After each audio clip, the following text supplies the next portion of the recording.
All right, okay, all right. Hi, everyone. Anthony Fantano here, Internet's busiest music nerd. Hope you are doing well. It's time for a weekly track roundup where I go over what I felt were the worst and best tracks of the week. Maybe some stuff I felt in between about a little bit. Either way, it's all linked down below so you can check it out for yourself, along with our Turntable Lab link. Our affiliate link for that is down below if you want to support us by buying some vinyl over there, a turntable, something like that. Check it out. Our Patreon page is down there too if you want to get some access to some bonus monthly content. Our Discord community too. New Music Friday live stream recordings. There's a bunch of stuff over there. Check it out. And one more shout out to the new Spy and Maniac split, which is linked down below. It's totally fucking nuts. I plan on giving it another shout out soon, I think, but it's just raw and awesome. If you love hardcore punk, if you love noisy, riffy, intense shit, check it out. It's good. It's good. All right, worst tracks of the week. We have quite a few. We have a handful, a real cornucopia, a real fruit basket of tracks I was not crazy about this week. So let's go through them, okay? The first one of them being the teaser track from this new Weezer record, the spring one that just dropped. It's out entirely now. I'm going to review this as soon as I possibly can. I don't know how much I should get into this track, but I guess I will say it's Weezer going in a sort of acoustic direction, but for some reason the acoustic instrumentation sounds like something from a royalty-free YouTube instrumental or a Target commercial. I don't know why. It sounds really gross. So that's my thoughts on that. More to come for sure. We have this new one from Uffie. An Uffie album? After how many years? Okay. People have been waiting on Uffie for longer than we've been waiting for Sky Ferreira. But Where Does the Party Go is the track. And, I'm not crazy about it. It kind of sounds like if Oliver Tree tried to make a post-punk song. It's not my thing. Yeah. Moving on from there, New Tones and I track, Eyes Don't Lie. Vocals are still unbearable. Although I will say the instrumentation comes off a bit milder. That's nice. It's not as kooky, cartoony BS, but still, I cannot with the singing. We have a new one from The Smile. It's not so much that it sounds like a Radiohead song, but it sounds like a painfully mediocre, underwritten, and underperformed Radiohead song with some cool horn bits coming in here and there, but the guitar performance is messy, sloppy. Some of the chords are smudged out a little bit. Tom's performance is nice, but he doesn't really bring a memorable melody. The drums sound half asleep. This is really not it, guys. What happened? First single was so good. That was fire. That was amazing. This is not so much. We have a new one from Royal Blood, Honeybrains. I thought the band was pretty much like past just trying to sound like a Death from Above 1979 ripoff. Why are we doing this again? This has already happened. There was another duo that did it better. I felt like Royal Blood was kind of layering things up and getting a little bit more nuance in their sound, but this kind of feels like a big regression in a lot of ways. Just a big regression. We have a new one from Normani as well. I thought her attempt at a big breakout single last time was okay. It had somewhat of a groove to it, though the tone and vocal performance was a little sleepy. This one over here sounds even more comatose, honestly, like even less catchy, even less memorable, like nothing bold, nothing colorful, nothing strong or stand out about it. It's just very wallpaper. It's very, very wallpaper, unfortunately. All right, moving on from there, we have this new one from Nigo and Lil Uzi Vert as well. Lil Uzi Vert struggling over a drill beat here. It's not good. He brings a pretty uninspired performance over an instrumental style that I feel like he has no real comfort level over. It just kind of feels like a generic drill beat for the most part. It's 4, 5, 6 times mid. Moving on from there, a taste of the forthcoming Muse record, which we have to wait till August to hear. That's just going to be torture. Compliance is the title.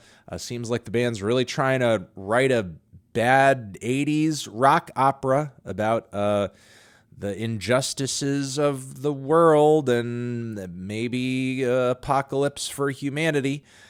If we need this message, I say drop the album tomorrow. We need the songs to lead the way to freedom today, not in August, guys. Come on, hurry it up. But yeah, this was a miss. This was a big swing and a miss for me. Moving on from there, we have another taste of the forthcoming MGK album. MGK and Bring Me the Horizon coming together on Maybe. Yeah, I mean it's not quite the creative marriage that I hoped it would be, though. Given Bring Me the Horizon and MGK, I have no idea what I was hoping this would be. It's just kind of an awkward coming together, I guess. The song isn't even really that standout either.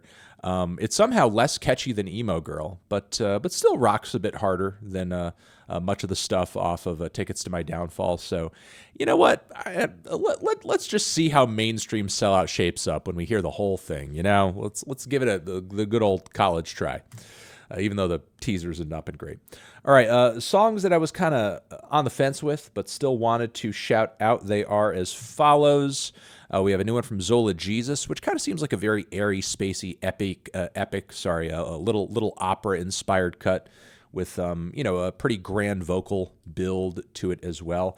After it hits a crescendo point, it kind of vaporizes a little bit, which is unfortunate, but, still very elegant and refined and a little haunting while it's on. We have this new one from Thom Yorke, 517, which is also pretty haunting while it's on, though there's not really much about the progression or the writing that leaves much of an impression on me. It's, a little fleeting, I think.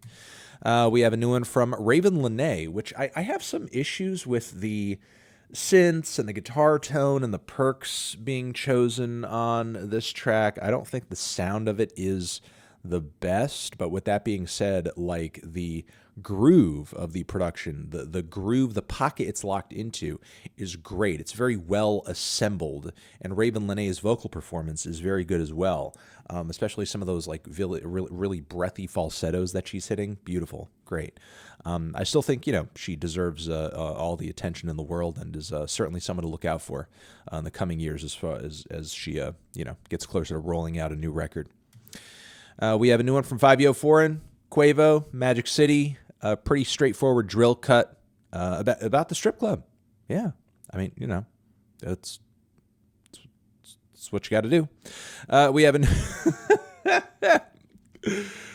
the beat's pretty catchy. We have a new one from Doechii, who's had some viral success, especially on the TikTok platform, and has apparently swung that into a deal with TDE, so that's cool. But this new track over here is like totally unlike a lot of what I've heard Doechii do before. This one seems like a really multifaceted blend of hip house and experimental hip hop and just dance music generally, with a lot of different vocal and flow and melodic switch ups across the whole thing. I mean, it is so varied, it's hard for some of the catchier moments, I think, to translate as quickly as maybe they would if the song, structure was tighter. But it's still a really ambitious track and single, and something that I hope that Doechii continues to push with as far as just thinking big, because the track is definitely trying to do a lot.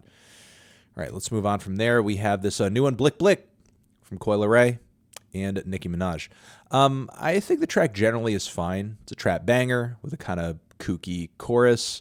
If anything, what's exciting to me about this track is that, it's definitely like a moment for Coi Leray to get a little bit more legitimacy than I think she's been receiving as of late, because she does tend to get a lot of hate, more hate than I think many do in this current, generation.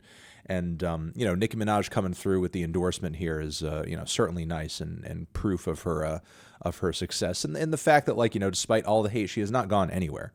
Meanwhile, some of the other rappers who are very much on a similar vibe that people seem to kind of just, be deaf to in terms of any kind of animosity have kind of just been falling further and further into the background. Coi has been sticking around. All right, we have a new one from Andrew Bird over here. Sounds like a funky little indie folk number from the old country. Atomized is the title. It does drag a little bit in the second half, but it's still got some great violin playing, nice whistling. We have 2 new tracks from Arcade Fire, the Lightning 1 and the Lightning 2. The tracks really segue. They pair up really nicely. The first half, or the first track of the 2, is quite dramatic and spacey and really builds things up for the throttling part 2. Both bring a bit of a Springsteen vibe, which is something the band hasn't really touched down on too deeply since The Suburbs.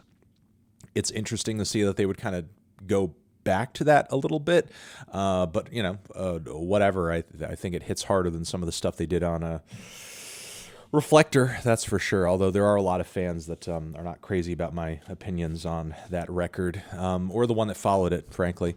Let's see if Arcade Fire are able to pull anything fresh out of this new album cycle. As far as these 2 new tracks go, they're okay, and I'm not hearing anything too new or exciting from them, but they're certainly a band at this point that can afford to rest on their laurels a little bit. All right, we have a new one from Alex G from this new We're All Going to the World's Fair soundtrack. If you love indie folk, indie singer-songwriter stuff, Elliott Smith, artists like that, you'll probably dig on it. And best tracks of the week. We have a couple of those. They are as follows. Want to give a shout out to this new Still Woozy and Remi Wolf track. Interesting to see these 2 cross over for a little ballad, a little duet, where I think they have some nice vocal chemistry. That's cool. Pool is the title. We also have this new one from the forthcoming Undeath record. This band just continues to show that you can make really old school, disgusting, gross, riffy death metal and deliver in a way that's kind of catchy. So shout out to Undeath for continuing to do that. We have this new one from Princess Nokia. Man, this thing is a banger. She's really back on that aggressive angle with this new one over here. No Effort is the title. I'm liking this one a lot. Nice. And this new one from Rosalía.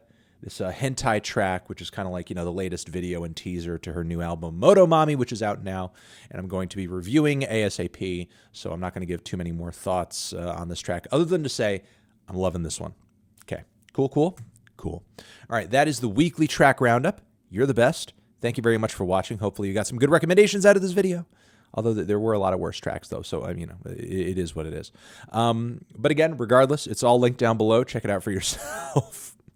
And I'll see you in the next one. Anthony Fantano, Weekly Tracks, forever.